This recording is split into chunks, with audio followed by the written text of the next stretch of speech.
Hey y'all, I'm Courtney. And I'm Sarah. And this is Bodice Tipplers, the podcast where we read all the books we used to steal off our grandmother's nightstands. And then we drink about it. On this episode, we read The Tale of the Body Thief by Anne Rice. Now, I know that some of you have read the books and some of you are watching the show. So I'm just going to let you know that this is going to have spoilers for the books up through The Tale of the Body Thief. And that two of us have seen the show up through episode 5. And one of us is not. So we may be talking about those things, and there may be book spoilers for the show in this episode. There are some serious content warnings. There is a straight out sexual assault.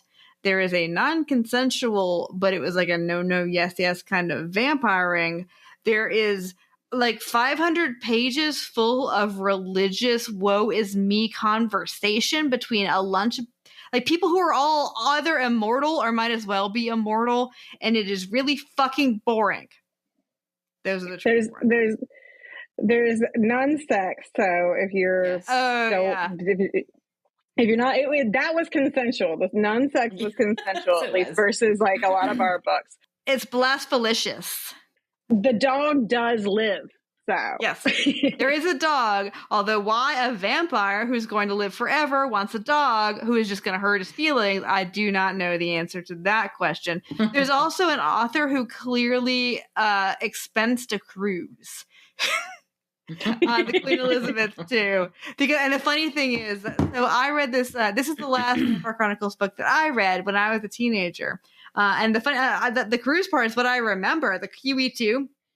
And, yeah, the QE2 is a big deal. I was so excited when that ended up being like what happened. I was just like, yes, let's get on a cruise. Oh, and it's a QE2. Perfect. Like, I was really excited. but it turns out the 13-year-old Sarah was so right, because this book is bad. This is why I stopped reading it. And I thought, well, no, if I revisit it, many things that I thought were stupid when I was 13 were correct, like some of the things my parents said. And also I thought that Rashomon was dumb. Whatever. No, this book is terrible. This book is so boring. All they do is talk. And Anne Rice is so in love with Lestat that she won't shut him the fuck up. Like, she doesn't know how. She just keeps writing him. Hey, y'all. As usual, for Halloween, we have our Anne Rice big read. And so we are on Tale of the Body Thief. And holy shit, I don't know if we'll do another one of these. And it's terrible, and it's awful, and it's very no good. But as usual, we are very pleased and very proud to boast somebody with a lot more letters behind their name. Dr. Claire, would you like to introduce yourself and state your credentials? Sure. I that sounded so bad. I'm sorry. I just realized I did like a big credentialism thing. Yeah, we have been doing this like 25 times, because essentially what this show could become is honestly a true crime podcast. Because if my teenage daughter comes up here one more time, I'm gonna throw her out the window, because we keep recording and then I need Courtney, can I get it? I'm like, no, what you can get is I'm just gonna go make you run laps outside in the cold and the damp, because you are driving me crazy. So yes, we have Dr. Claire Michker, who is a writing professor at the University of Mississippi. So that's better than tell us your credentials, madam. I work for the Department of Writing and Rhetoric, but I got my PhD in literature at the University of Mississippi. I focused on gender criticism and gender issues in early Faulkner, and I also read a lot of Anne Rice books when I was a teenager, so I like to get in on this. So I just want to point out that Claire is a Faulkner scholar and thought that it was excessive that Lestat talked too much about what happens when you die and his penis and the fleshiness. It's true. He rivals okay. Faulkner with that. Yes. And I have read As I Lay Dying. We talked about this last year. Yeah. All right. So that's an expert telling you this book is fucking nonsense. Y'all. Anyway, Courtney has a fun wine though.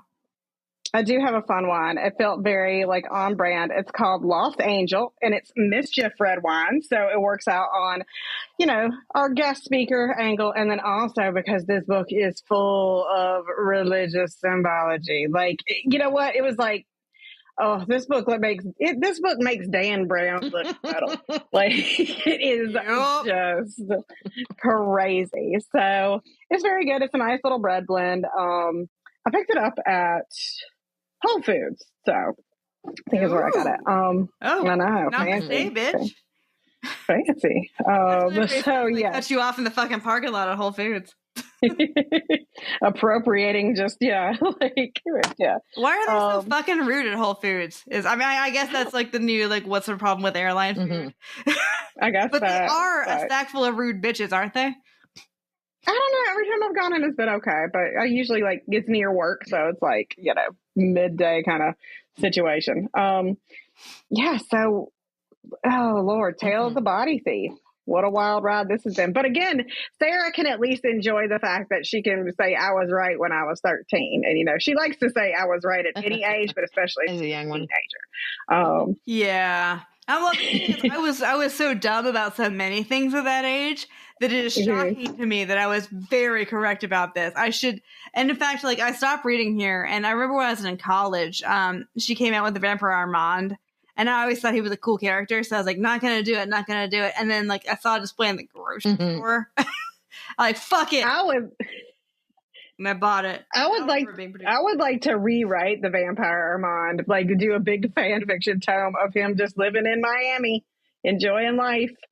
Like that's what I really think it should be, with his young little like vampire made himbo, and they're just best life. Like short shorts and no cares in the world, right? Yes, that's what I need, because this book was kind of bonkers. It picks up pretty much right where the Queen of the Damned is. Like Lestat is now like pretty much with the exception of like 5 other vampires, he's like the most powerful vampire. And so what he decides to do is go try and kill himself. But in very Lestat fashion, he's like, I'm not going to just do this. He's like, I'm going to go to the Gobi Desert to do this. Also, he tells he has to figure out how to do it, because like, he's like, here's we should talk about David. I'm going to talk to you for 25 pages about what I'm about to do. So David is sort of like interlocutor. This is a word I've never said out loud, so I don't know how. Is interlocutor? Oh my gosh, I don't think I've said that word out loud. Anyway, person you talk to, bestie. He's not a character ever before, really. Like he was in Queen of the Damned, I think, as just like somebody for Jesse to have a boss for. But evidently, he and Lestat had just been like chatting up a fucking storm. They've been coffee clatching. Because there has to be another person in this book. Otherwise, it would just be fucking Lestat talking all the goddamn time. Which it almost is anyway. So David tells us. Yes, it always is anyway. Most of the time it's just him, or he's talking to like poor fucking Louis. I would never normally like feel sorry for Louis because fuck him. I'm sorry if y'all have just seen the show. Louis in the books is a sad sack full of shit. But I feel bad that Lestat keeps coming and dumping his shit on him. Yeah, but David, they just like meet all the time. Well, no, they don't meet. Lestat just comes to his window. And he's like, hey, David, you ever think about God? And David's like, he's like, all the time. I gotta go to the bathroom. That's all I do. No, David is seeing God and the devil in a cafe in Paris. Like, no, exactly. I was like, he was on so many drugs. He didn't see God and the devil. He was fucked up in Paris in like the 70s. But Lestat goes and talks to David. But at first he gets cool outfits just because, okay, I get it. You have like so Anne Rice loves Lestat a lot. And so she has like paper dolls of Lestat. So she's always dressing them up, whatever. Fine. I get that. I like that. But then like, no, I'm going to go die. Don't die, Lestat. No, it's it for me. Goodbye, cruel world. Don't do it, Lestat. And then it turns out he can't. It's not his dumbass. Okay, so his dumbass goes to the Gobi Desert, and he like essentially tries to he flies up in the air real high in the middle of the damn day, and gets he gets George Hamilton tan. I assume that this is actually he did it like Superman so that he could be in that cruciform. Like that. That's what I was thinking. Yes. That he flies up real high and ends up his skin burning, and he's like, this is uncomfortable, and buries himself in the sand. He's like, I made a terrible mistake. One of many, that he makes. So don't do it, Lestat. I won't do it. Lestat, you did that. Will you please finish that for me? It's Lestat's story. A while ago. Back up at David's with this orange, looking like George Hamilton tan. I just imagine them all just with that white hair, and just looking like really, Andy Warhol. Really did he make himself Andy Warhol? Yeah, it's unclear because so he used to have to wear these big dark glasses because his eyes were so otherworldly looking when he was real pale. But now that he's got that tan going on, now he can wear little violet glasses. No, dude, if you have weird eyes, the tanner you are, the weirder they are, right? I mean, it's did you remember there was the most the truest one? It was a Family Guy where Stewie gets really into the tanning bed, and he's always walking around in a white suit, and he's like, "This is my tan walk, I'm doing my tan walk." Let's imagine what Lestat is. It's just yeah, hey baby, Let me just say the Lestat in this wears a lot of turtleneck. Oh gosh. So many turtlenecks. Oh shit! We didn't. What year is this? We didn't even look. 1991. Oh yeah, we did. Isn't that right?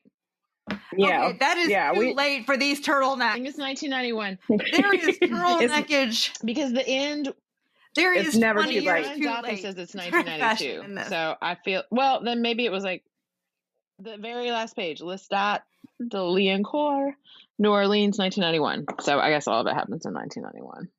Yeah, that is too late for under a suit jacket, turtleneckage for a man. No. I'm going to disagree with you because I think what he is going for, the look, is that he is doing do you remember the Jonathan Price Infinity commercials where he was selling the Infinity cars? And I was that is the most sophisticated. I was like, that is the most sophisticated man I have ever seen in my life. So I think that international male. I mean, I was 13 years old, so I have no idea what fashion was. I mean, I didn't have any idea then. And I'm sure I was just wearing whatever I rolled into when I got out of bed. I'm sure I was not paying attention to men's fashion. 1991. So I have no idea. I was reading 17. Yeah. I mean, I don't know if that gives you any, but I'm just saying that this feels retro. This does not feel like a 90s book because it feels like it felt when these started up.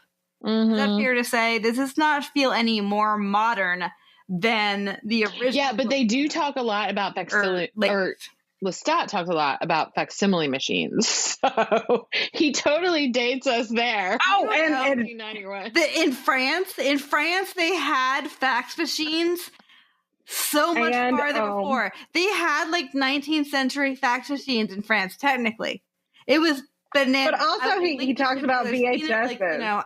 It's not relevant really, but because there's computer crimes that happen in this, so there's hacking. Yeah. There's hacking. Oh God! So he comes back from the Gobi Desert. He's super tan. He and David talk some more. David, he's like, "Hey, David, this is your last shot. You want to be a vampire?" And David's like, "Nah, I'm good."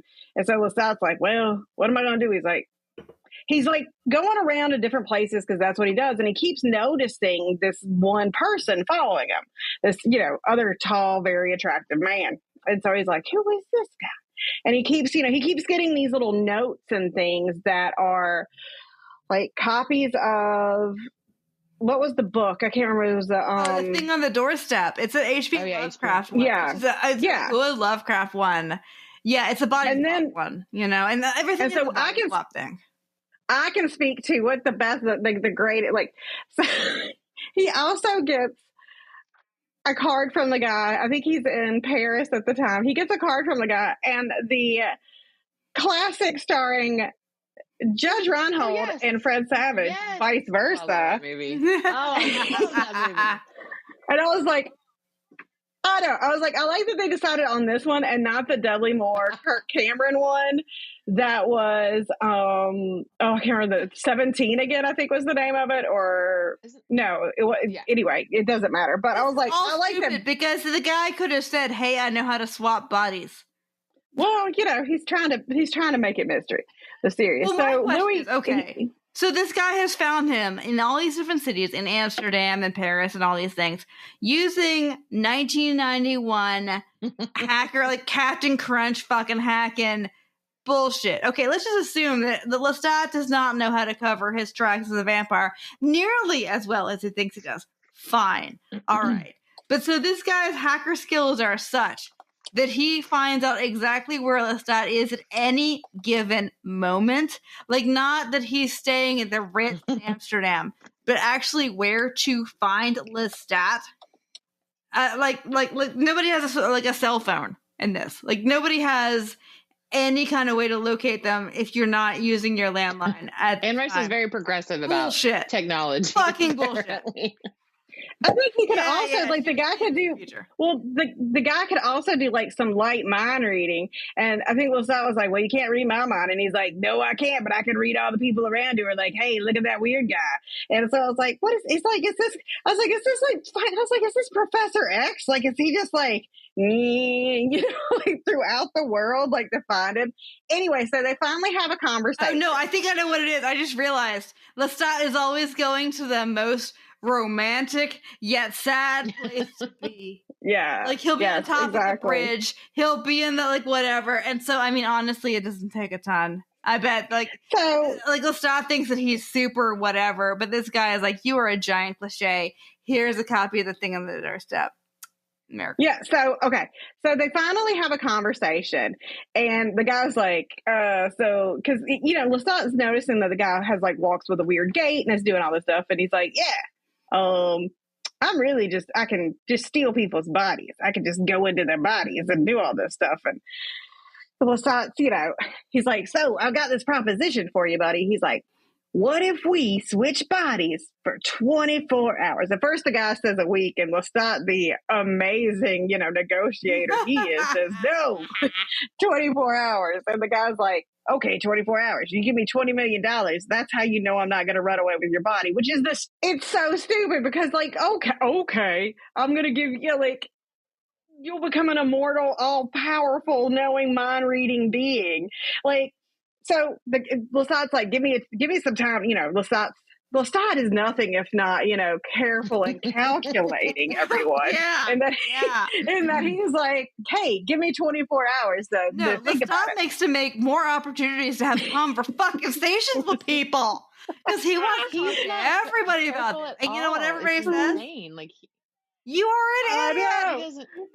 And he goes to David from David. They're like, no, they know who this guy is. He was in the Telemasca for a while. Yes. Like, so his story checks out. And he says specifically, he does not care about the money. He cares about winning. And Lestat's like, yeah, whatever. I don't mean, like, so he talks to Louis. He talks to fucking Sad Sack moldering Louis and Louis' moldering Sad Sack apartments. And Louis like, yeah. This is a bad idea. Everybody tells him it's a bad idea. Don't do that. Which just makes him want to do it more. Stat's like, okay, so I'm going to do it. He's still a 19-year-old boy, I think. Yeah, so he's like... But he's also Anne Rice's sweet baby. And, he's just... Oh, my God. So he naturally meets... Lestat so much. So he meets the guy in Georgetown at the appointed place, an hour. And they switch. And all they really is, like, Lestat thinks that he has this worked out because Lestat thinks that he's so smart. So Lestat thinks that he's figured out a way that only he can get the money. Like, so this guy is not him anymore. That he won't get the money, and he's hidden some stuff, and he just wants to be. He wants to be human so fucking bad. Like, I guess you only want you. I don't know why. You're immortal. You're a god. You can do anything you want to. Like, whatever. You just want to, like, have to take a shit again with diarrhea. I don't. It's the dream. So he wants it so fucking bad. And so, but he thinks he has the upper hand of this guy, which is the important kind of thing going in. So they end up doing the body switch, which is like stupidly easy, where all you have to be is like up out of my body into that body. And I was like, really? This is the magic? And we spent 50 pages talking about the rosary, but like up out of my body, like that's your incantation. This is not the body that belongs to the guy originally, by the way. He kind of stole one from a criminal, whatever. This is a super hot body with, by the way, pointed out many times, a big dick. Yes.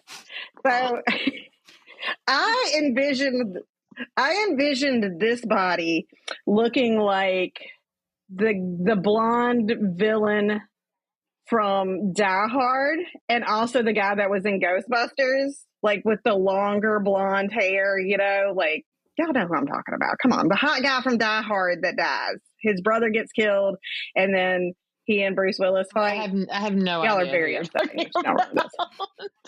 Okay, but hold on. Before you say that, don't they talk about how ethnic, I'm sorry if that is like not the right use of the word, but that's all I can do right now. How ethnic the body is? Like, isn't that one of the things that they do? I can't tell if I think he's just Italian. Right, well, she talks about his skin. I thought it was blonde. Like, it's caramel and it's bronze and he's it's just olive. Been out in the sun a lot. Who is this man? Yeah, this dude just has a tan, and he's like Greek or Italian or like Turkish, but white. He's definitely not white. All right, by he's the acceptable amount of brown versus she will do early anything romance to avoid like, I guess, crossing some sort of race line, because like the way she talks about skin, like between Lestat's sunburn and whatever the hell the body that Raglan James is in actually looks like is like, I have no idea. I just have no idea. Yes. Anyway, oh my God. It's the kind of tan where your teeth are really white. It's like that. It's like that kind of. Well, Lestat's already got that. Skin cancer. I know. He's already that tan. So anyway, so he does the body switch and immediately just is falling all over the place, because like he has not thought about this and not said, hey, let me sit my ass down in a chair to where like I can adjust for a second. So he's like in this body and he's like, whoa, wacky waver finger guy. Like, well, he's also so fucking stupid. All right, so he was there the night before to set the terms. And this time, this Georgetown townhouse was full of art, and it was like full of rugs, and it was full of like all this shit, and it was lit up and all this. So he comes back in, he's like, let's do it. And he doesn't realize that like this shit been packed up.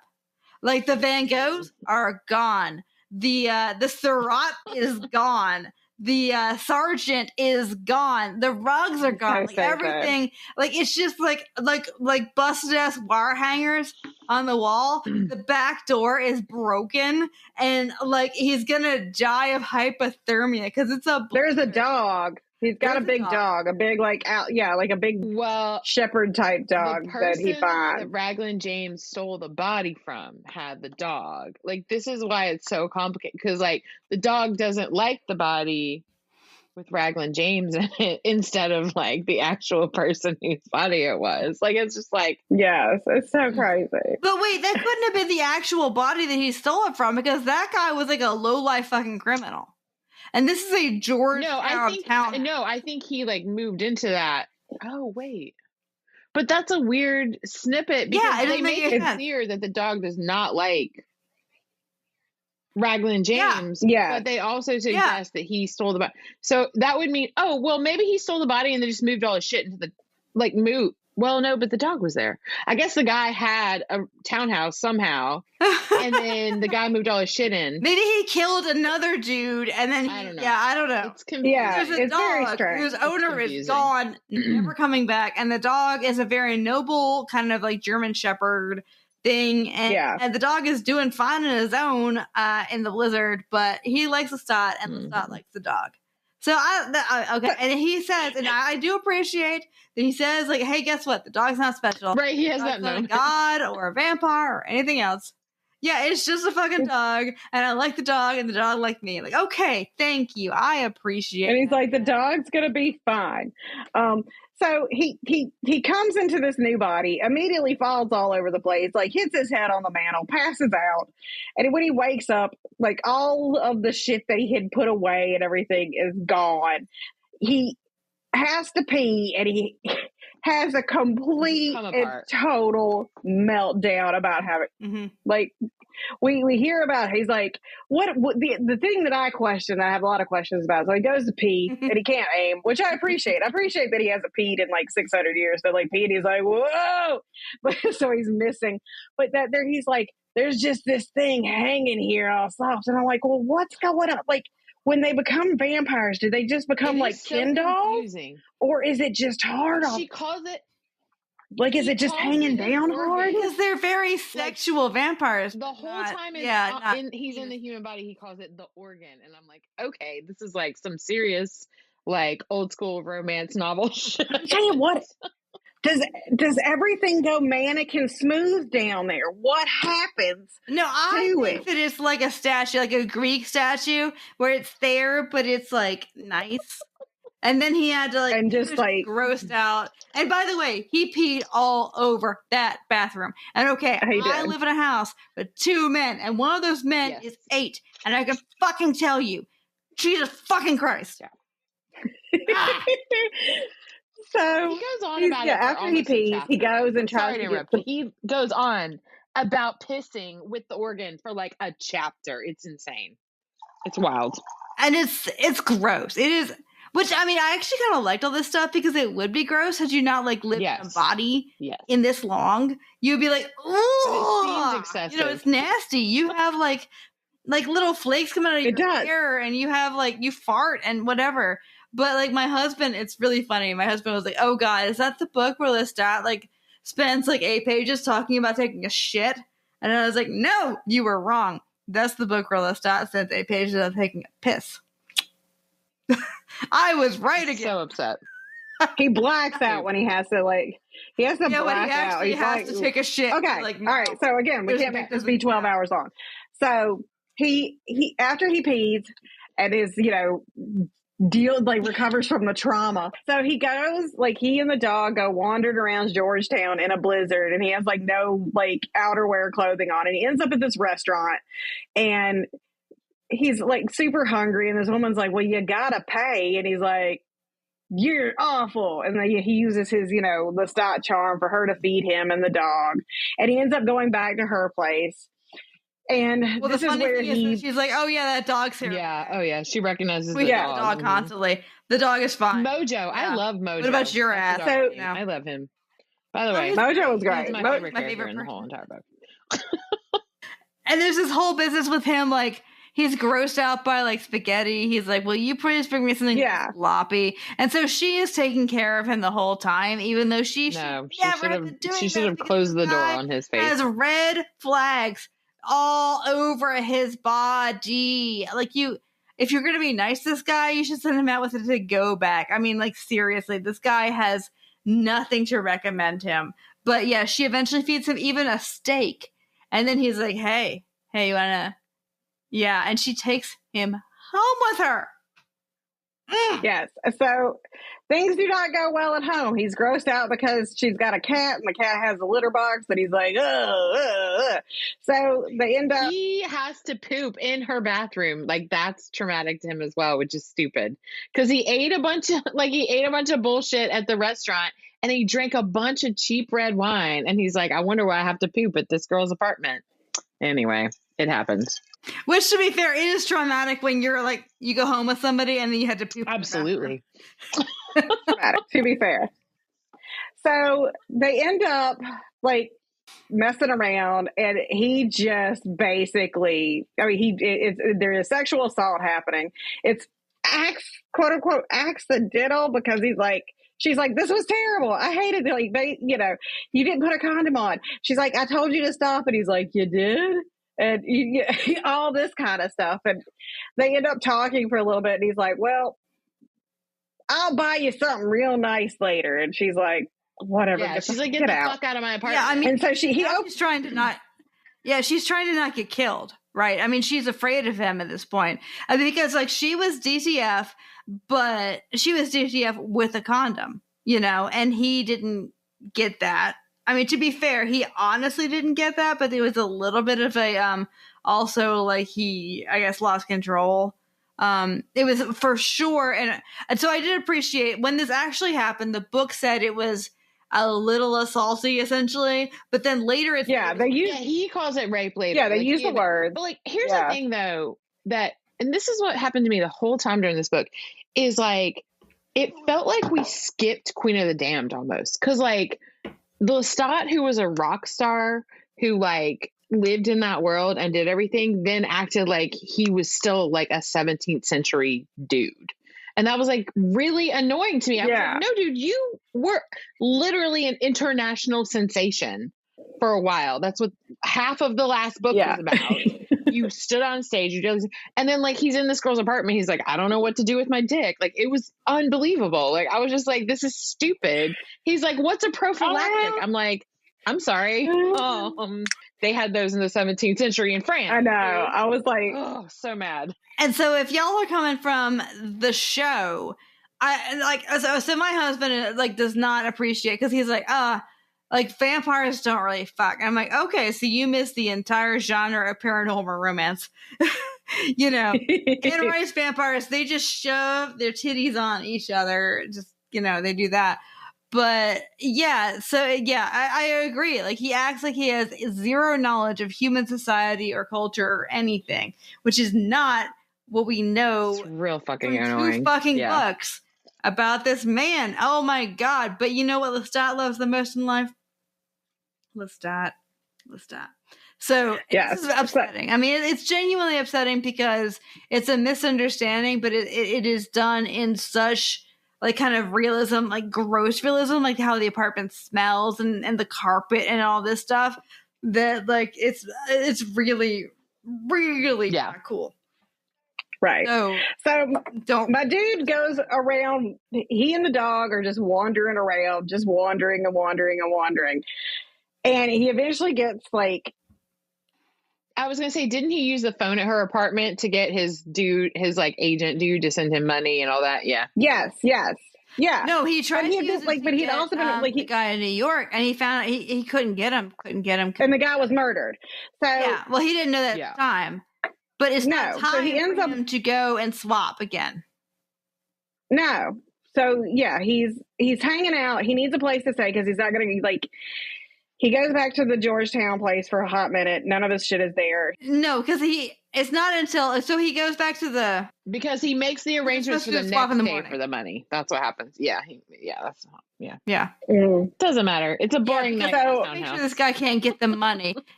It doesn't matter. But I mean, the guy does not care about the money, is the thing is. He thinks that this man is going to give up his god vampire body for $2 million, which you can easily get as a god vampire, because that's how the god vampire got the $20 million.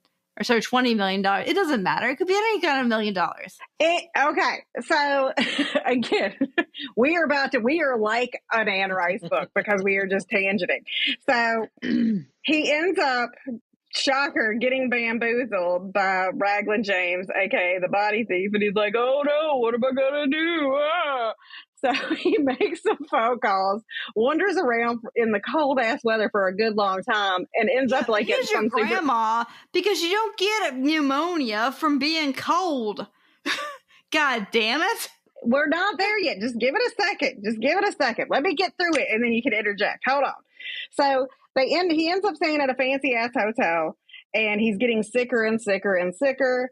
And he gets his money. He gets his money from Paris because he's realized that he's not getting. This is happening. Yeah, it turns out that like something is happening in New York, but he can talk to Paris, and he's set up like passwords in Paris. He's in this hotel. He is getting sicker by the minute. He's got the dog with him. People are like, hey, man, we should call you an ambulance. He's like, no, I'm fine. Like a man would be. Like a man would be feeling terrible. You made a drinking game out of it. Like, and he's like, it's okay. Some stranger tells Lestat he looks ill.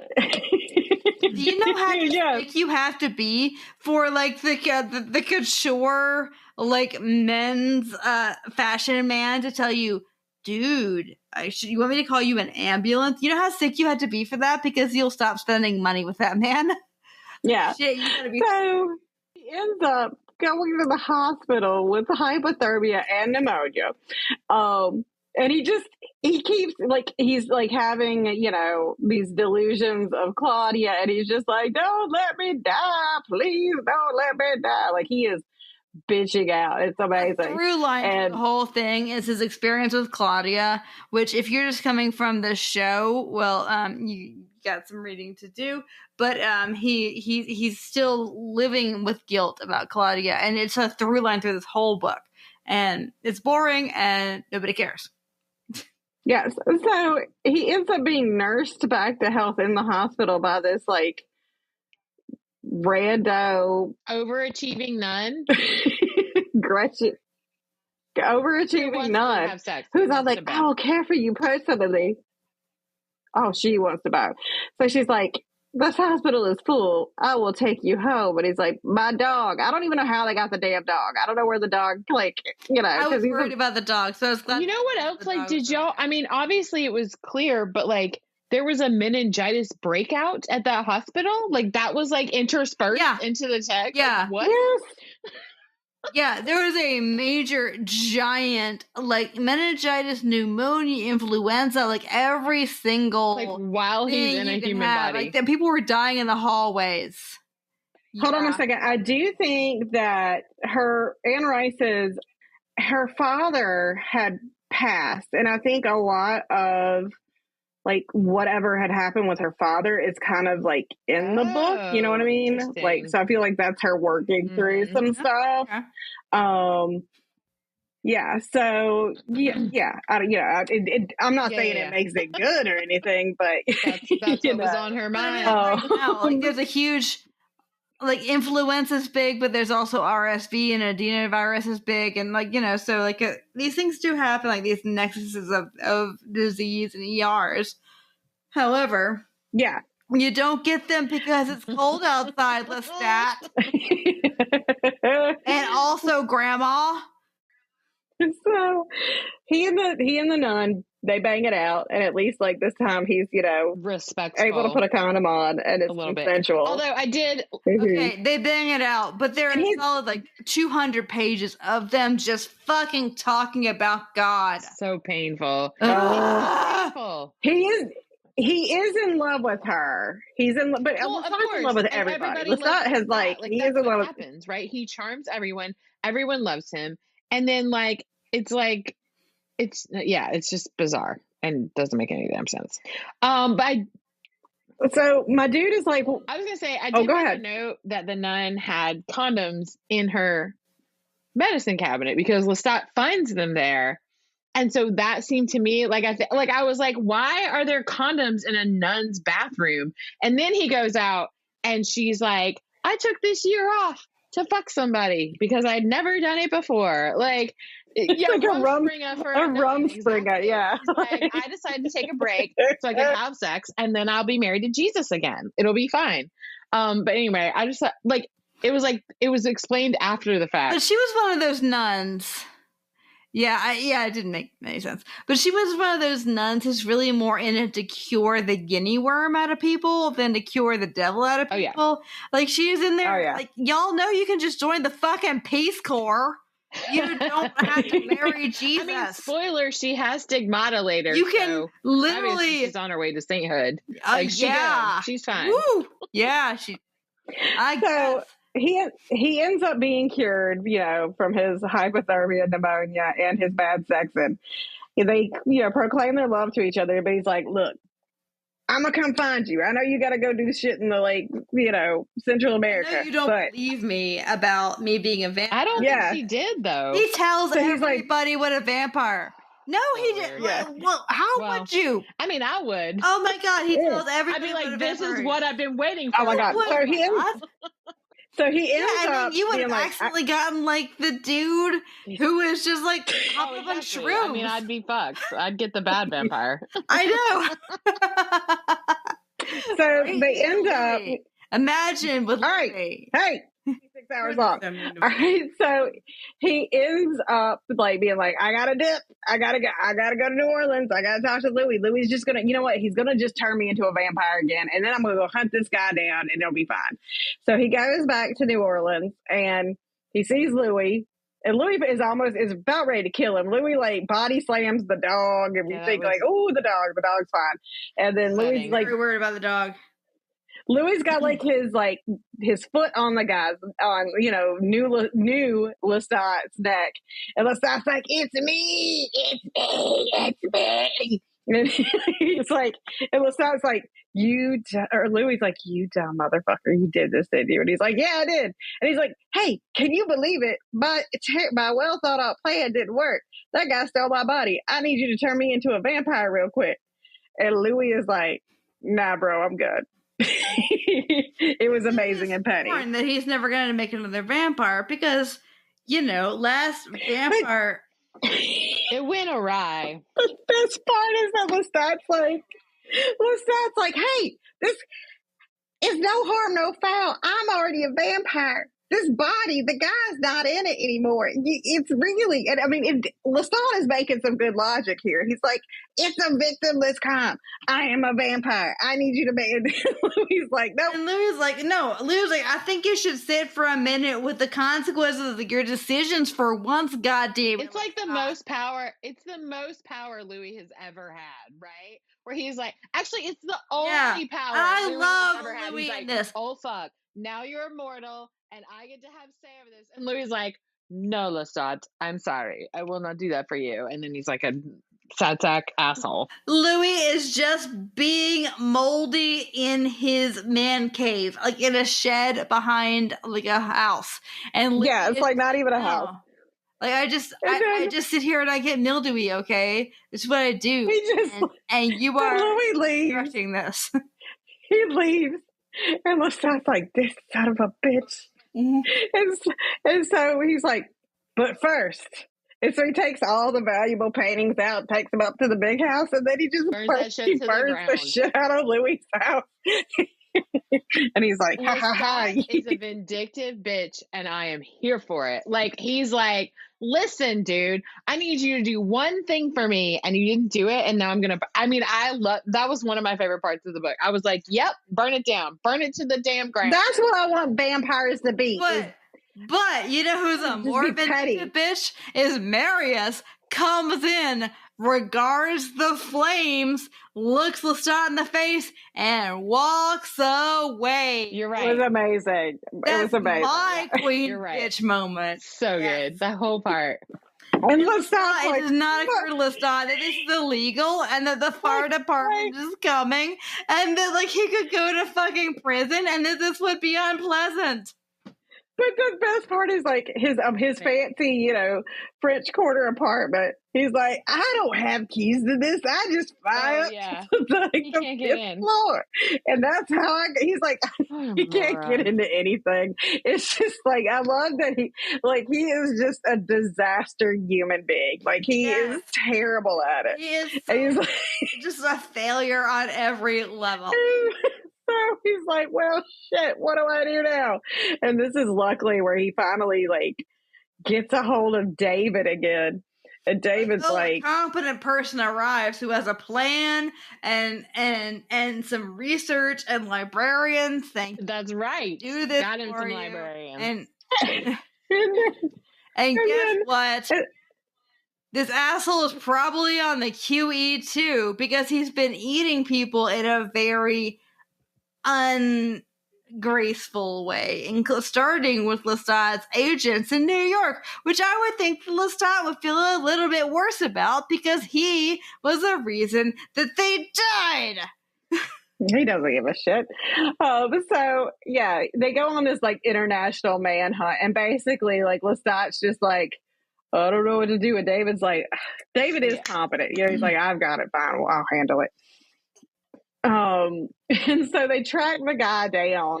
I was just gonna say, the whole thing I kept trying to visualize because I was having a little trouble between whose body is who and what body are we in, just visualizing everything is David, who says at several points in the book that he's 74 and is an old man. Mm-hmm. And like getting arms secured for them and like getting them on the QE2. Like he's like the problem solver dude. And I'm just like, not to be ageist at all or anything, but like he's like an old human dude and these vampires can't do shit for themselves. Like I was like, come on now, y'all. Like, what the hell? No, they cannot. Yes, they are a complete waste of space. Yes.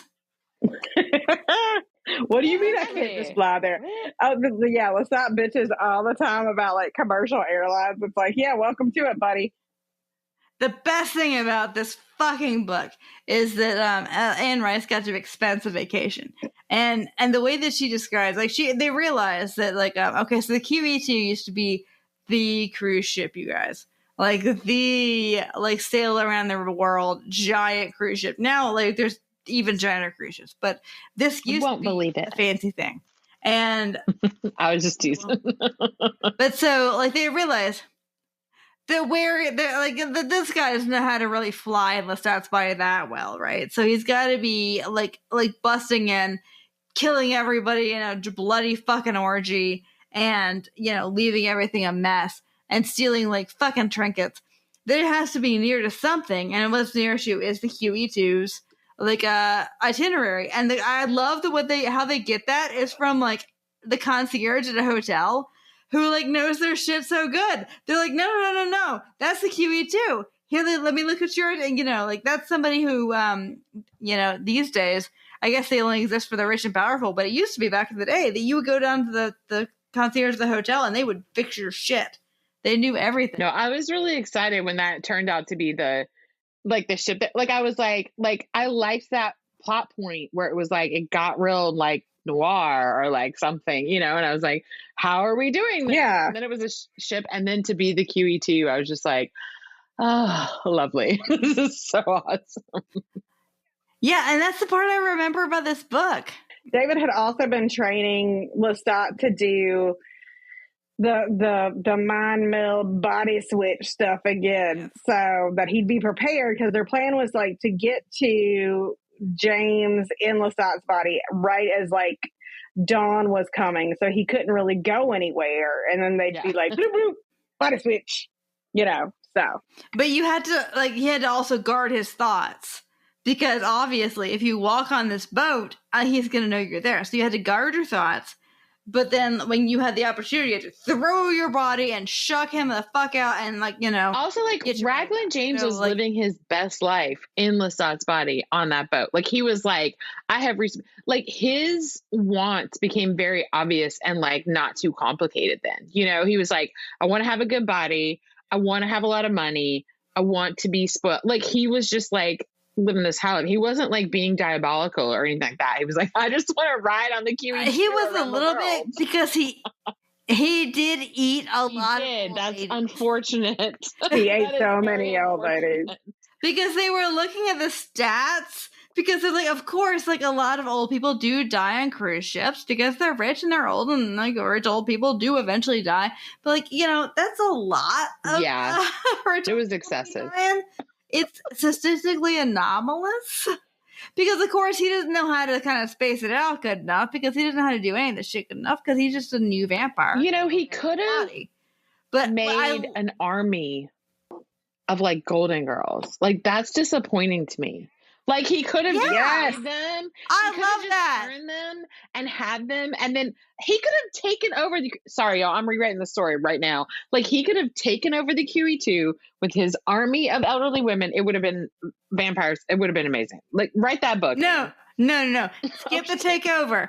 Like, okay, we're going to be more subtle. What we're going to do is we're going to go to the casino. Okay, we're not going to. They're take immortal. over the They ship, can sit there because forever. this could be a problem for us. Yeah, we're just gonna we're gonna go until we all win the slots, because if we're all going in the house, now the house does win eventually. It's a plan. But we all But wouldn't you just also mind control.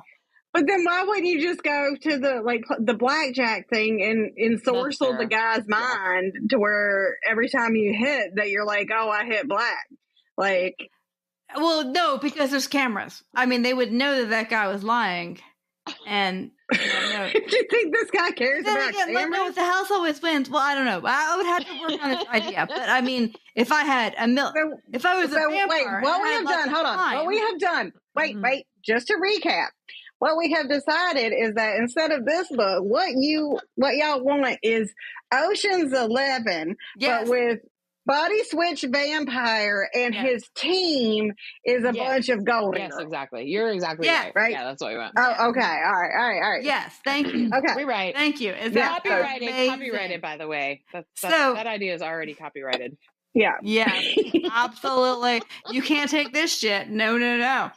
Well, I like that What I we could love- just, I okay, wish they that we have could a just plan. yell copyrighted and it'd be copyrighted. Be like, copyrighted, I mean, and I so feel it, like so be it. that's where It's copyright. Actually, you don't even have to do that. It's literally already copyrighted. It's recorded. Like in modern copyright law. Yeah. Mm. But so, okay. Okay. So before any of this happens, they have planned this out. I'm going to get on board the ship. They know that he's going to have a sweet fucking suite. And they're going to try to get on that level.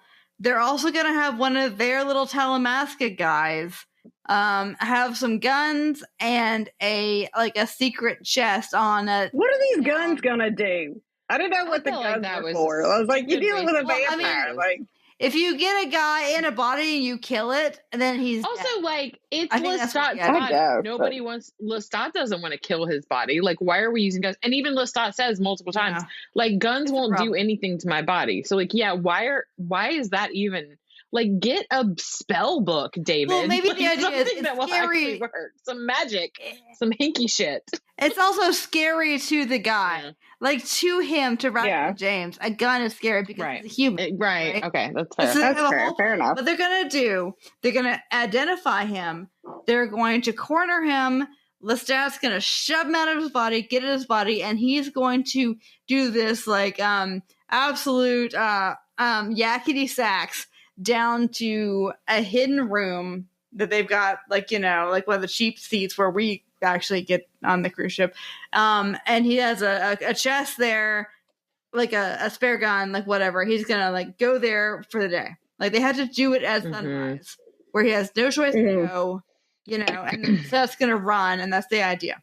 Okay, so but then they had to spend the day on the QE too, and for some reason, instead of spending the day in their quarters, which are really nice and have room service and everything, they're gonna hang out in the bars where where Raglan can find them. I don't understand that at all. But I do love that we get Anne Rice's depictions of cruise ships because it's so true that it looks expensive, but it's weird, Cheap. Yeah. cheap, and confusing on purpose. We just helped a bunch of old ladies find their seat and they find their room. Like that's what they did. Is they just ferried old people cheap around. and confusing. Like, Yeah. yeah, it's actually just kind of like great. me. Deep and confusing. Yeah. Yeah, So so they got their it's plan. it's so anticlimactic. Like it's just like, you know, Yeah. bloop bloop, body switch, you know. Yeah, their plan actually goes exactly according to plan as far as Lestat's concerned. And he runs down and he goes to his little fucking chest and he wakes up the next day and he's like, okay, I gotta find out what happened because I don't want to be weird about it and all, like, you know. But Tried first, 4 gunshots. But he has no idea what happened. He knows that somebody got hustled off the ship. The idea is that the body thief would get hustled off the ship and end up in jail or like whatever, or who cares, yeah, right? And they'd be like, "Here's some money. Like, we don't care. Just go." But he doesn't know really what happened. He just knows that he ran like he was supposed to, and he did what he was supposed to do. Instead of going to Miami, like he heard that the body thief may have or may not have gone. No, he's going to go and find Gretchen the nun. And this is a very Anne Rice sequence. This is so Anne Rice, where he goes and he finds this person who is doing the things that she wants to do in the jungle with people who need help. But he's having visions of Claudia way before she died, and appears to her, and then she freaks out, and then she got stigmata. Apparently, I mean that's what the book says. What the fuck? What happens? Is God Well, they both real? essentially are like, they're both Is essentially God real in stigmating. this? Like, it's Well, God is always real in all of her books because, like, he's crying blood, she's stigmating, he's got blood all over his face, you know, like, it's very, and she's like, you know, she's like, I don't believe who, you know, I've been like, hey, if somebody shows up and is the vampire that they described that they were going to be, and, like, could tell me some stuff, I'd be like, hey, well, shit, you were right. Okay, I was wrong. yeah, You were right. I was like, wrong. well, shit. And he's like, well, that didn't go according to plan, and, like, runs off. He threw some money at her for the mission, you know, for the kids. That's great. Yeah. The whole thing is very disappointing for literally everybody involved. Oh But my God. And then it's recover from that for a minute. And then he goes to Miami. There's so much recovering. Constant recovery. Yeah, he goes to Miami. Oh my God. And then, like, so he has, and okay, you know that you're dealing with a body thief, Lestat, who you think is so smart, cite Lestat. Would you not have like a code word, or would you not be like extra careful when you met somebody that you figured had come into contact? I guess like the point of it is that he's so used to. I think he's just stupid. I guess if you've been for, well, that too. I mean, he is stupid. He is stupid. But I guess if you like, you've spent centuries being the apex predator, you know, like, you're not gonna be crafty. You know what I mean? Like, you're not gonna be like, I gotta be sneaky. I gotta think about that kind of stuff because you're the top of the food chain. But yeah. Anyway, go ahead. I just read Leech, which is, I guess, kind of about that. But yeah. So he never occurs to him that David might not be David when they meet back up in Miami. And so, like, David's like, oh, come on, give me your dark gift. And so I was like, okay, let's go private. He's like, give it to me. Here's my, put it in all my parts. And then, like, you know, and there's all these reasons why a person who was not fucking stupid would have realized that that wasn't David. Like, literally, like, he's drinking the wrong drinks. It's like, it's so obvious, but Lestat is incredibly fucking stupid. And he starts to, like, do it, and he realizes, like, wait, maybe, huh? And eventually he just, like, he chucks him against a wall. Like, there's sudden and intense brain damage, which is what they talked about previously. Is how he did do a crush. Yeah, like, so he realizes, and he just gets so angry at the manipulation that he, like, reacts super violently, which is unfortunate for poor David Talbot's old ass body. I think David's his soul is fine. His persona is. Yeah. Somewhere. He's like, hey, it turns out, of course, Lestat's like, oh my God. And so Lestat tries to call the Talamasky. He's like, oh my God, you guys, okay, you don't know who I am, but so this thing, and this thing, and this thing, and this thing, and he's in the phone booth. By the way, young people, Superman used to change the phone booth. And like he sees like the body that he inhabited for all that time, being like, like, excuse me? And he hangs up the phone because it turns out that, to nobody's vast surprise, what happened after he, you know, did his part in that whole thing is that it didn't go right, and David Talbot is now in the body of this hot young dude. And David Talbot has no particular intention of leaving the body of this hot. He's having a big time. You know, it's like you went from, like, it's kind of cool. It's a cool concept. And again, I think it's interesting in that, you know, he goes from being a 74-year-old man and all that kind of like wisdom that's accrued, and, you know, not just wisdom, but like knowledge of life and appreciation of, like, no, wisdom, I think, being a good word. Yeah. Yeah, like that appreciation of being young and having that. And so he gets Wouldn't that. He gets to go do it again with, like, you know, more goddamn sense. Yeah. And so he ends up, he's like, I'm cool. Other way, you know? He's like, I'm great, you know? And then. Because Lestat has wanted to fuck him this whole book. And my God, when they were both like mortal, like David wasn't having it, and I don't understand why exactly David wasn't having it, but but the David I guess wasn't he's having it. But and so it turns out he's like, okay, like I care if you did or did not murder my dude, but I don't really want to go back in there. Yeah, it's like, because he's like, I'm sorry, I ruined your body. Like, I crushed your skull. Be good. So and so go ahead. He leaves him for a while, and so there's a weird interlude, and in this interlude, Lestat goes and hires somebody in New Orleans to look at the house that they had inhabited. I don't mean to interrupt you. I really don't. But like, I think one of the last, like we've said, like the through line through all this has been Claudia. And one of the last like big moments where he had as a human, or maybe as a vampire, where he's like talking to somebody, talking to Claudia, and he's like, you feel like he's like, I'm okay. I'm ready to move past this, you know? Yeah, he's actually like getting you to acceptance about Claudia's death, which would mean more if he weren't an immortal vampire. But he's obviously not, because then he calls up an architect, and you know how there's like the good, fast, and cheap pick too? He picks good and fast, no cheap. He goes to the house that they inhabited 100 years ago, and him and Louis and Claudia, and he's like, I want it restored specific. I want to spend $100 fucking million, which is fine. I mean, you have whatever.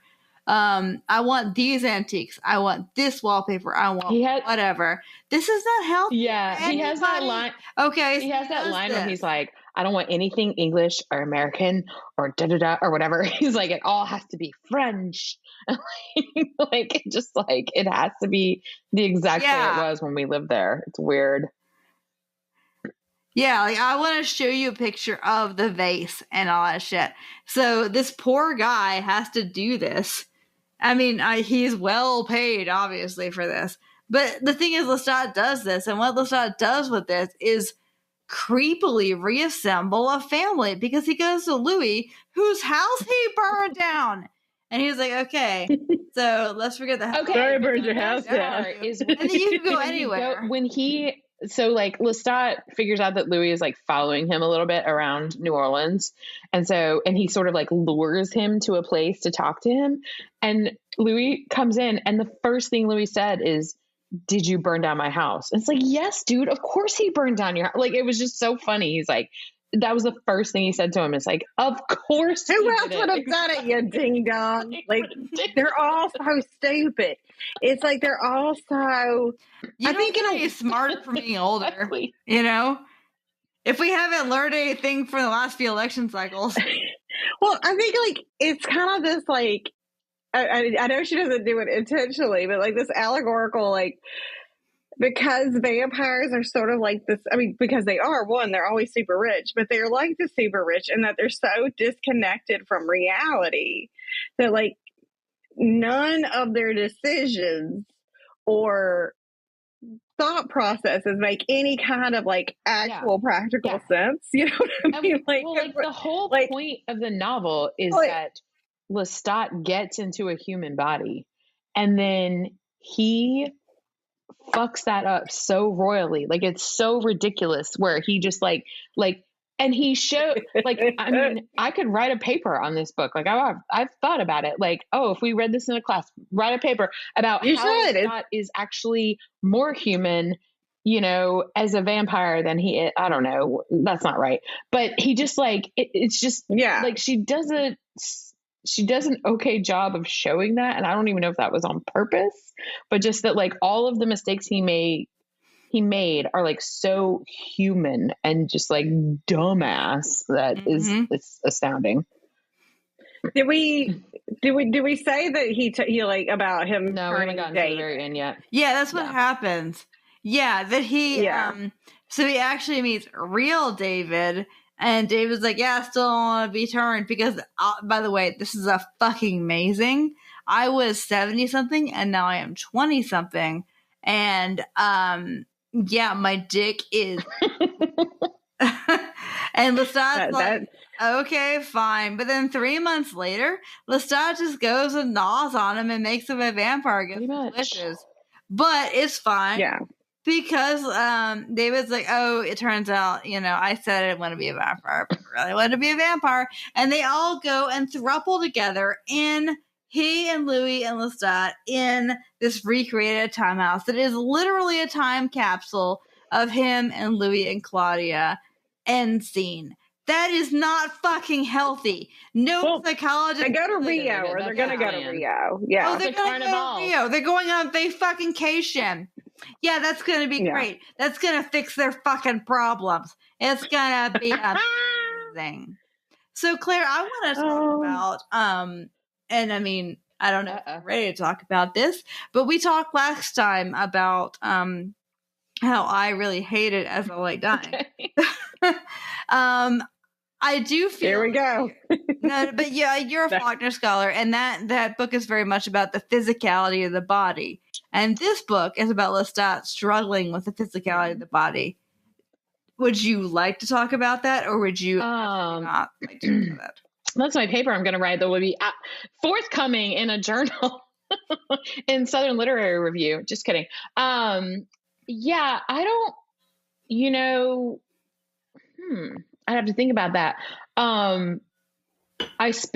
You don't have to. I thought that maybe you had. I think that those parts are like super interesting. Like Courtney said earlier, where like when the whole almost like half a chapter where he just like hates being in the human body and having to pee and like all of that. Like it is super interesting. It goes on for too long, but I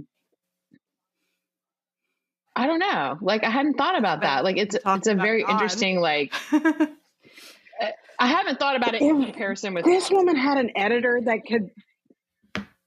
If she had an editor that could have stood up to her and like been as a co-creator, she would have had books that are like her books. I mean, she is Anne Rice, and she is Anne Rice for a reason. But if she had an editor, but if she had an editor that was like, no, we are going to do this. Like, this is what you need to do. She would be from beyond commercial success to like a literary great, because like she has so many pages, bitch. Yeah, I think we, like she does so many. When I think about the setting, like the artificiality of the QE2 with the physicality of being in a human body, I think is such an interesting. I mean, like, oh my God, play that out. But by that point, we'd forgotten a lot of shit because, like, she tried to do too much. I mean, and I think we talked about this with Queen of the Damned too, is just like she tried to do too much. Like this could either have been 3 novels, or it could have been like one really good novella and maybe another good novella. Like the writing of the novel. And I think too, though, it was like really exceptional at the time. Like, I think this is what people wanted, was like all of these nitty gritty details and like going through this, and like, we want a novel with 3 different plots. Like, why not? Let's do that, but now it is interesting. Like now in 2022, we're looking back at it and we're like, this should have been so much briefer and so much less and so much more concise. Yeah. But it wasn't. Anyway, we can't rewrite the novel, obviously. Like that's not what we're trying to do, but it's just like, okay. It's and I think it leads into questions. And Sarah's got her questions in front of her. So I do. I just want to give you the title that you're going to use, which is The Fact of a Body. That's the title. Yeah. Modern Feminist Body Critique and Anne Rice's The Body Thief. There you go. It's written. All right. So I went to women's college, and so we talked about bodies all the time, and I kind of wish we talked about this book, because honestly, like the more I think about it, and when I think about, I mean, it's weird that I was specifically thinking about As I Lay Dying because I was thinking about us talking about it last time, and you being a Faulkner scholar. but there's other books, but that's the one that really comes to mind about like the increasing weight of the physicality, the inescapable deterioration, and you can't get away from the fact that the human body is becoming,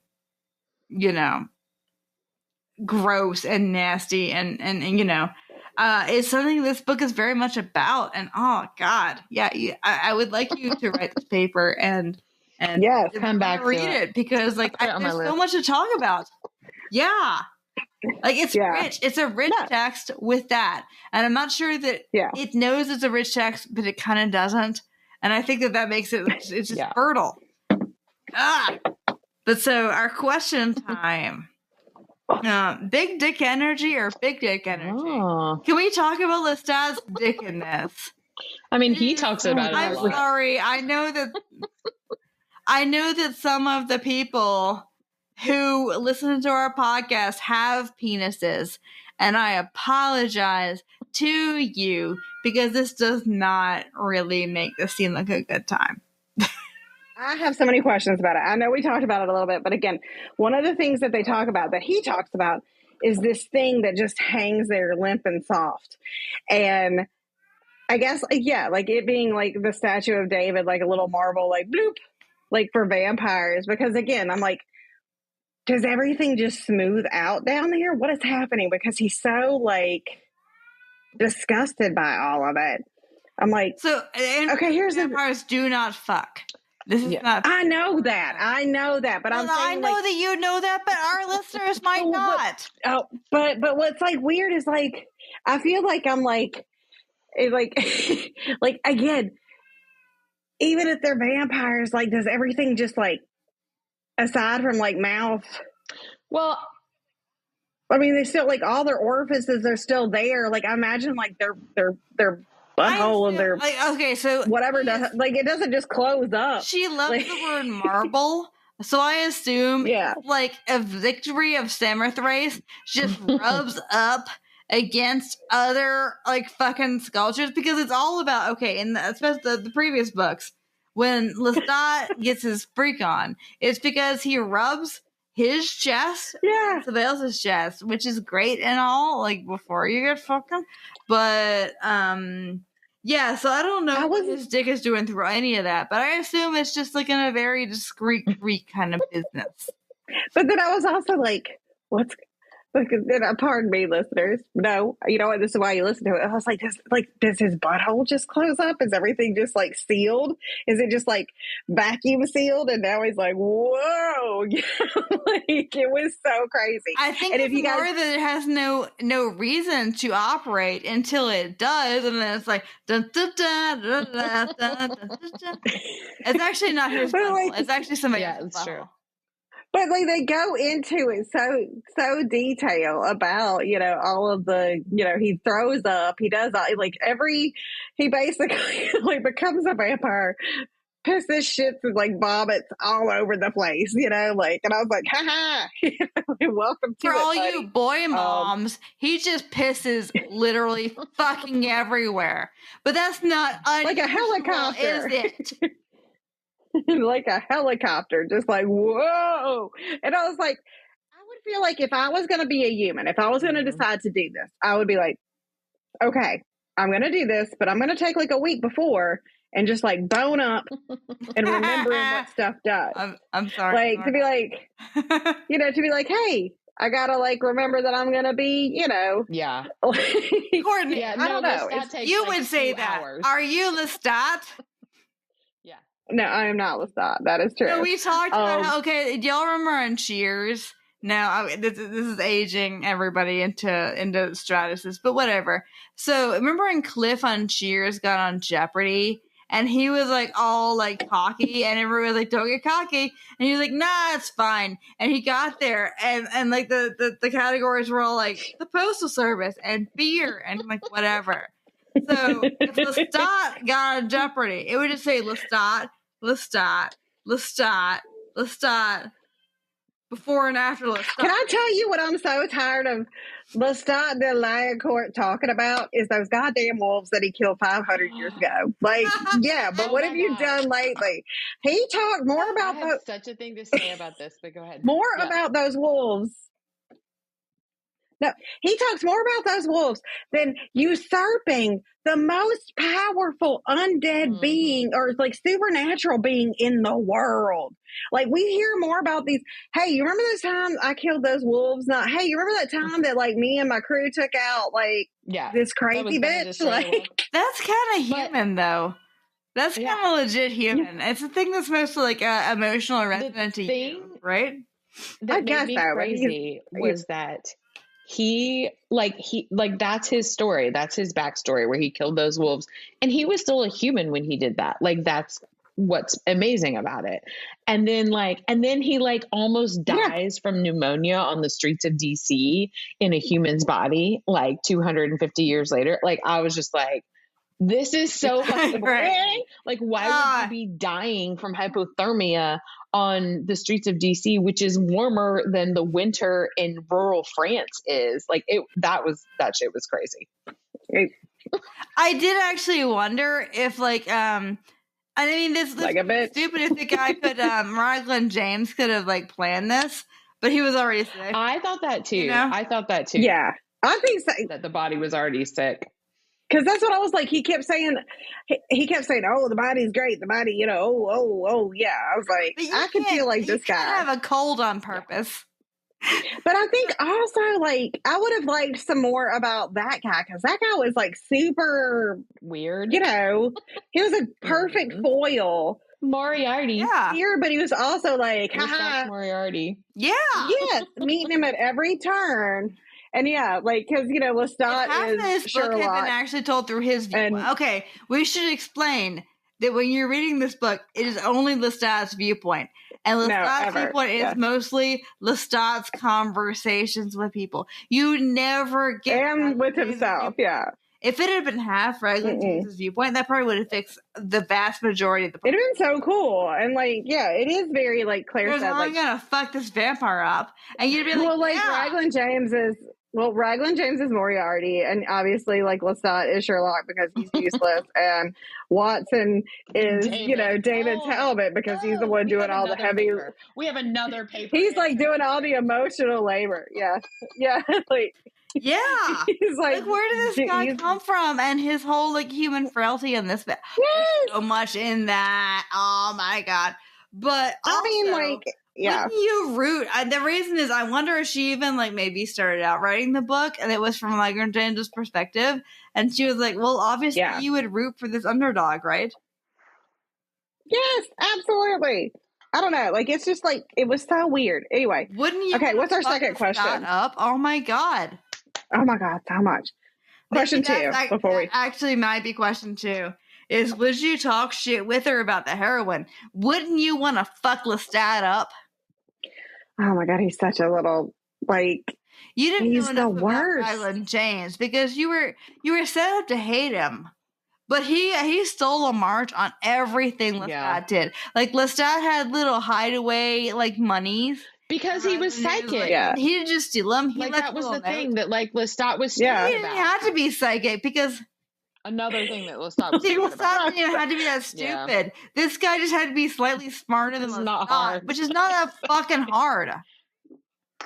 I think, okay, I'm about to take it. So you remember I think what's really interesting is Lestat has gotten very used to living this certain life in this certain way. You remember when he was, in the Vampire Lestat, when he goes to the, where he finds Armand and they're all living in the shit pile, like, underground, and he's like, you can live so much better than this, and like Armando's just kind of doing it because that's what he knows.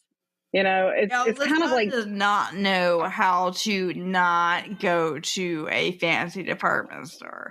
Lestat does. Well, I'm just saying, like, I think like they all like going back to like this whole idea of like statues and marble, like they get very like, just kind of like static, they're Yeah. static beings as the world is changing No, I around totally hear what you're them. saying. I think that's a good And, like- idea. That like, and if you think of all of them, they're like, I mean, like Louis is still Louis, like stuck in his like, you know, old school like I'm miserable kind of thing. I think that's a good point. Like, Because I guess Yeah, the question is like, why does Lestat care if he's not getting like a great coat? You know, I mean, like, Lestat Why is do very you- concerned with fashion sense and very concerned with what people think of him when But he's they always see been him. that way. Yeah. Like, I thought it was really interesting when he was excited to get back into the outfit Yeah.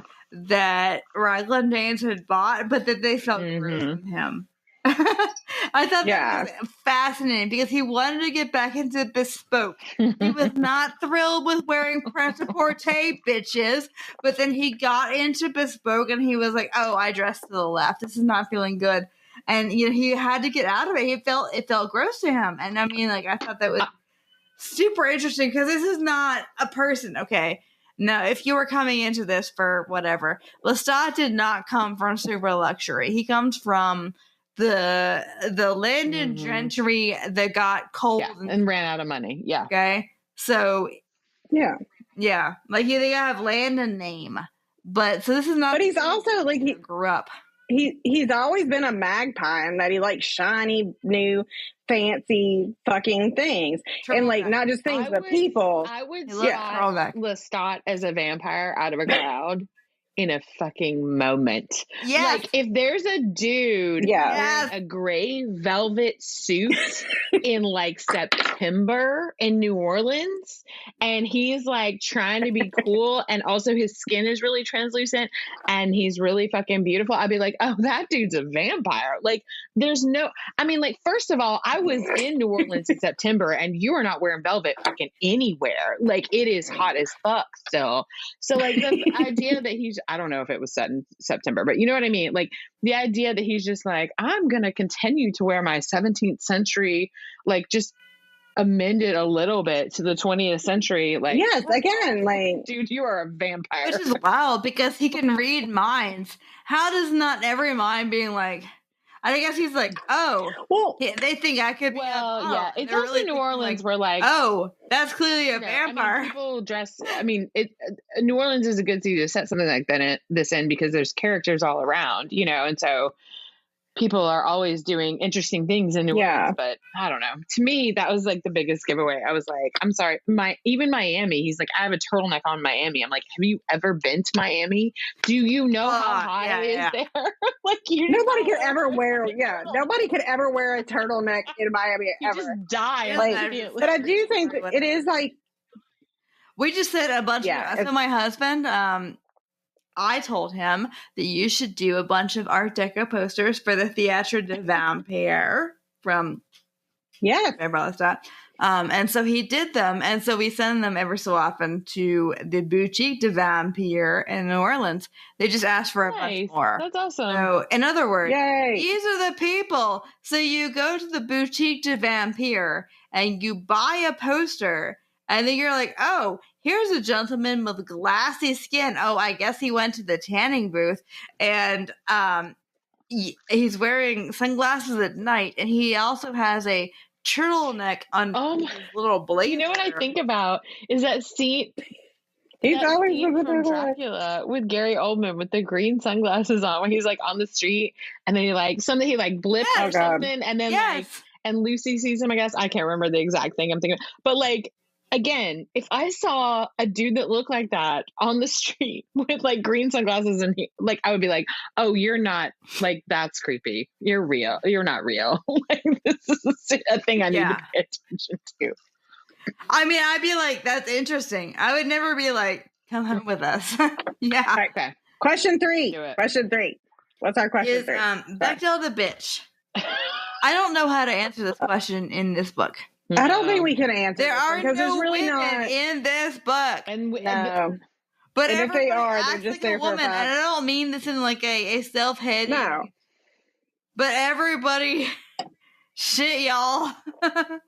No, this is yeah. Well, you can't really answer that one. No, I don't know how. Well, there's vampire to vampire in a scene together. And Yeah, it does not also, pass that. Lestat No. only talks about Lestat for 435 pages. So it's like literally, Yeah. there's no way to answer that So, question. Exactly. Zero out of Negative. Just move that No. one. What's the next question? What's Zero. 4? Yeah. When it comes to consent, is this book more Robin Thicke or Marvin Gaye? Well, we've already talked about the sexual assault that he has because he has no control over his penis or his body. Bullshit. And then also the vampire ravishment. Now, we did find out that he does give that lady a very expensive rosary, but really he just gives her an errand to run because then she, instead of a bag of money, he's like, I'm sorry I did this to you. Here's a rosary that you now have to go and get appraised and deal with and all that. You don't know if it's hot. You don't know if if you get that appraised, is somebody going to come down on you or what? No, I really don't. I don't like that at all. Like he could have taken her a bag of cash. Yeah, not to say that cash heals trauma. Absolutely does not. But no, if you want to try and make amends, cash is the best way to do so. So like that whole shit is stupid. Yes, motherfucker. Buy that bitch an apartment. Just buy her an apartment. Brought cash to Gretchen, so he gets that idea. Yeah, and then he doesn't do it. I know. Like, he's just such a God. He's just kind of a. I know, it's gross. Yeah, fuck Lestat. Lestat is the fucking worst. Oh my God. And then also, in terms of hold on before you. he's talked to David many times about becoming a vampire. Lestat wants to be a vampire, and David says no. So does what Lestat do once he's like all manicured and haircutted in front of him? Which, by the way, I appreciate because. Can you imagine you're a vampire and then you have like one stupid fucking that'd be the worst. One of them ragged the worst. Oh my God. So for once somebody has a fucking manicure. He makes David a vampire and David is mad at him, but eventually says, oh well, I'm happy that you did that. I just didn't want to say it.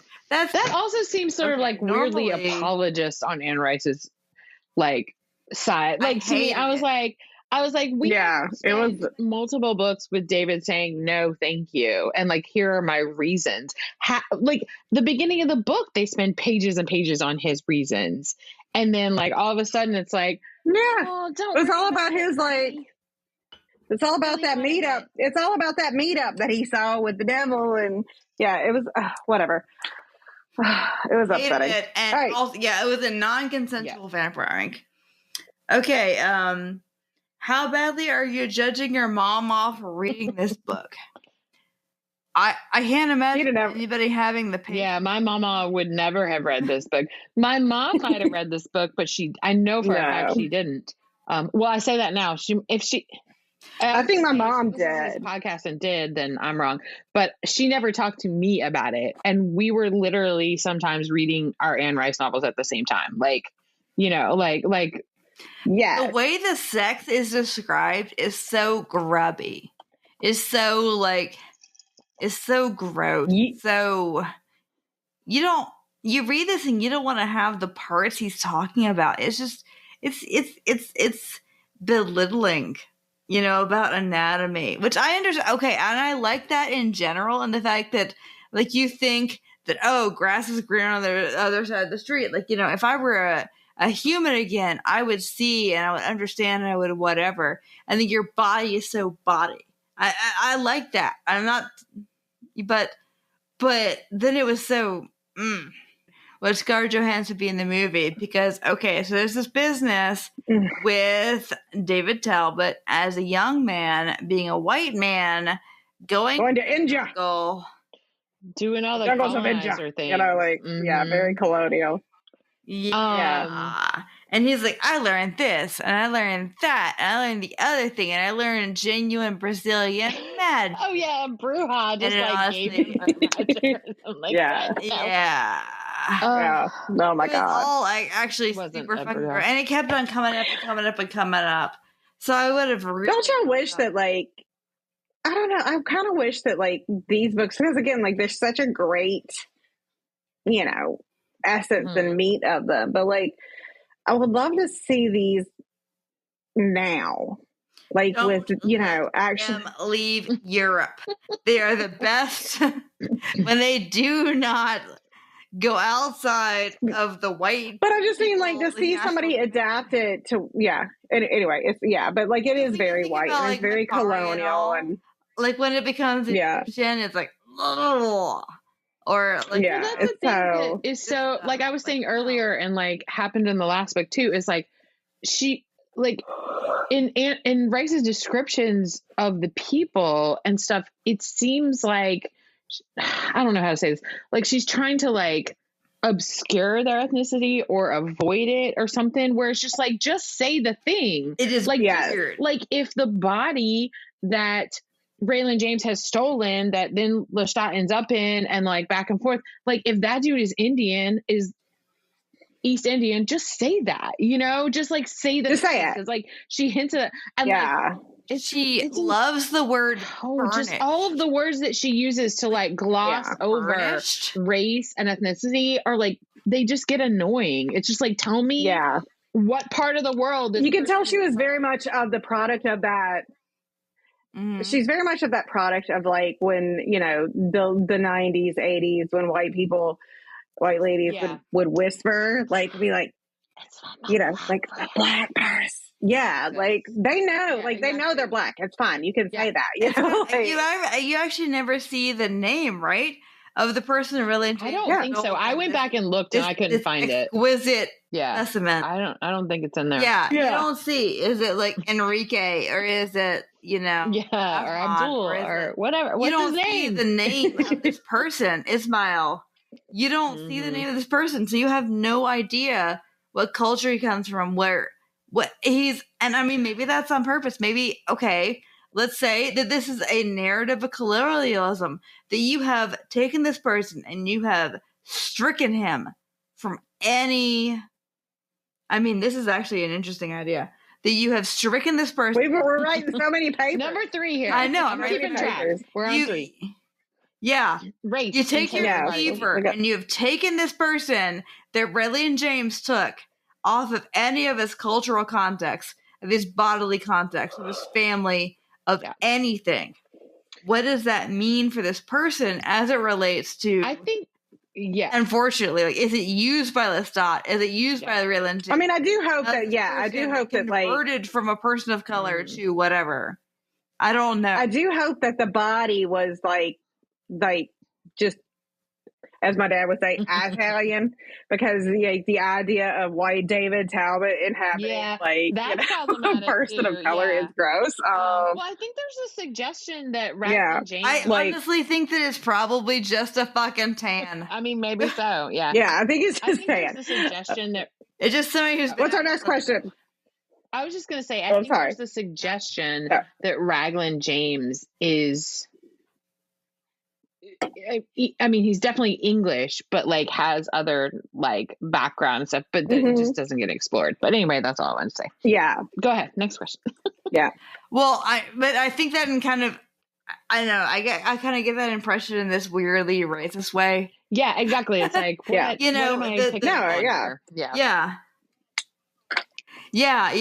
feel that way also, but, like, it's not neutral. It's in a way that's gross. So, and this is related a bit with Scarlett Johansson being the movie. This is actually this is the one we're doing. This is the one we're on. Oh, well, we haven't talked about the gayness then, because that's what I wanted to talk about with this. This is the first of these books that I think is, like, actually directly gay as fuck. The Lestat, he wants to fuck this dude. He wants to fuck a dude. Real fucking bad, all right? And the dude doesn't want to fucking... That's what I was going to say, though. It was just... Actually, you're just reminding me, like, earlier when we were talking about this, is what's kind of so messed up about it is that when he does go into a human body, he only sleeps with women. And then, I mean, he wants... I didn't... Yeah, that was kind of like... And, like, I wish that had happened. Like, why don't y'all just bone one time in human bodies? Like, you love each other, you want this to happen. But he doesn't. And so that... to me was, like, really weird. Like, he only has heterosexual sex in the human body, but then when he's a vampire, he is very, very, like, he just prefers men, basically. So that's weird. Well, I think it's really maybe it gives him the freedom. Maybe that gives him the, like, maybe it's something about, you know, like sexuality, and like when he's a person, like when he's a human, he has this, like it's societal norms. And when he's at the time, you know, like you know, and then when he's a vampire, it's like he's freed from all, you know, that he's freed from all that, you know, like, okay. So, and I mean, maybe this is what you're talking about, Courtney, is that like what his body wants is superficial, but what his brain wants, he wants to fuck David Talbot very badly. And but I find it interesting. Okay, and I'll give this thing credit. It's because David Talbot is in his 70s, and this body does not care. This body wants to fuck that man. Like, it's about brain fuck. Yeah, you know, it's not about bodies. It's not about wrinkles or whatever. He wants to have sex with this man, and this man is in the 70s. And I like that. Yeah. I like that a lot about this book, actually. It's hard to find books that are not cozy mysteries where protagonists are over 50, you know, and this is not one of them. Yeah. I mean, you know, where like Lestat wants to fuck David Talbot's 76-year-old body. He wants to bend it over a couch and put it in his body. You know, like he is like not messing around.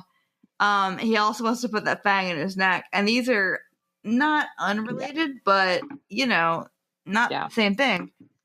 It is a sexual desire for an old man. And I like that. That's great. But it was great. Yeah, this is the gayest of, I think, of the Vampire Chronicles books, which is a lot. Like, that's far. We have more to explore. That's true. I mean, I think the only thing that we had, like, we did have, like, in, you know, the only overt relationship that we had, and again, I don't think it was physical because, you know, they don't do that, was Armand was in love with what's his face. Like, they were a couple, and you know, anyway. But you mean Armand? Next question.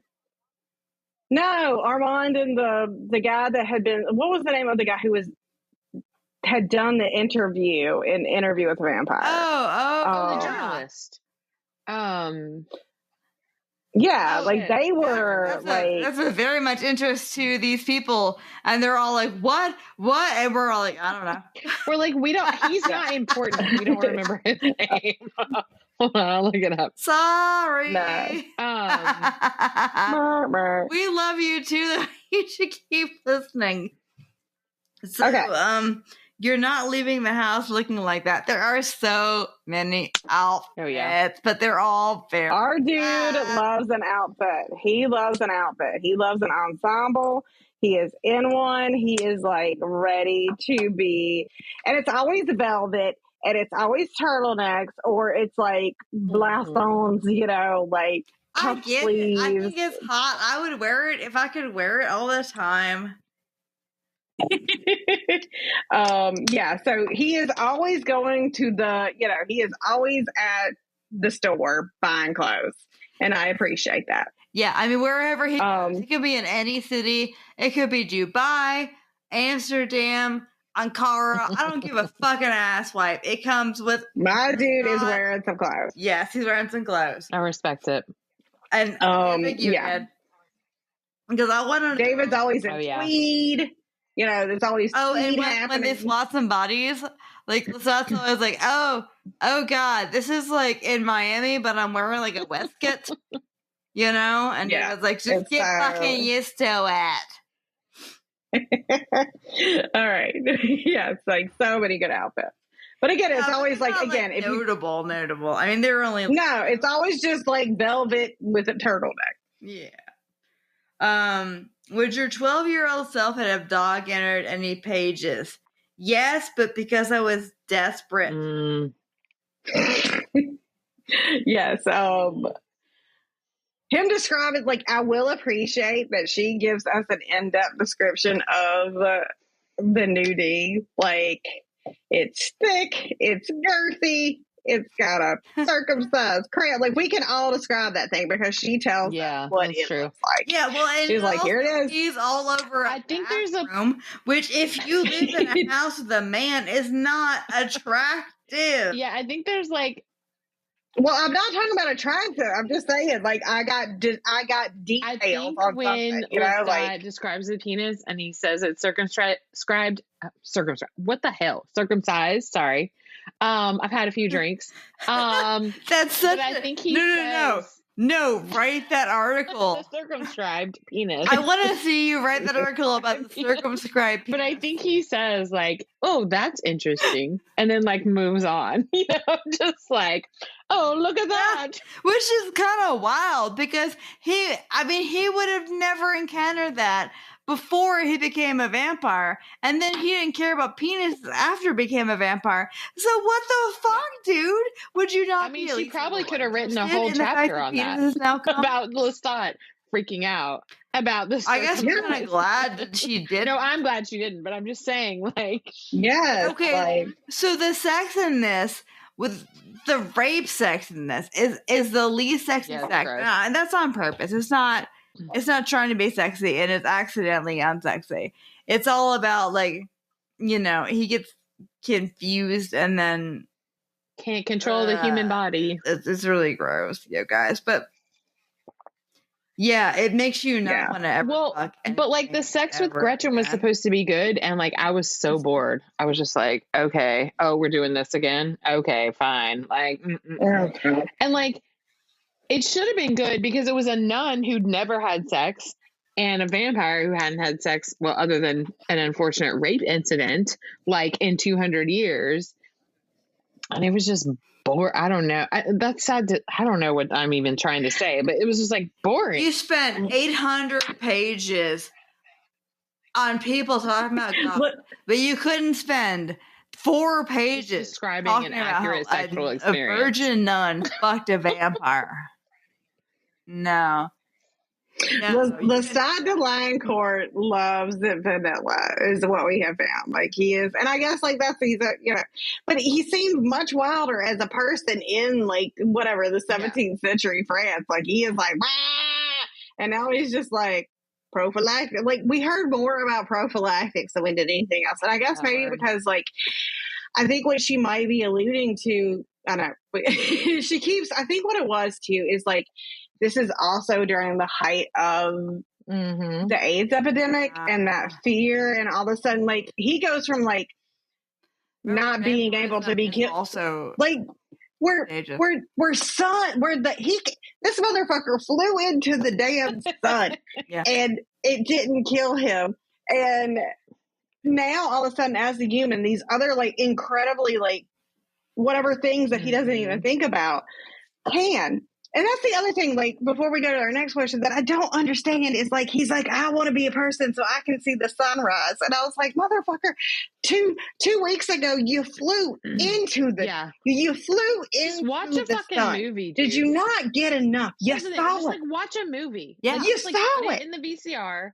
And I've always thought, for vampires, that would have been like, holy fucking shit. You can go to the movies, you can see shit in color. But bam! Like, oh my god, being a vampire just leveled up for realsies. Yes, like, dude, just, I don't understand. Like, you were legit in the sun. It won't kill you.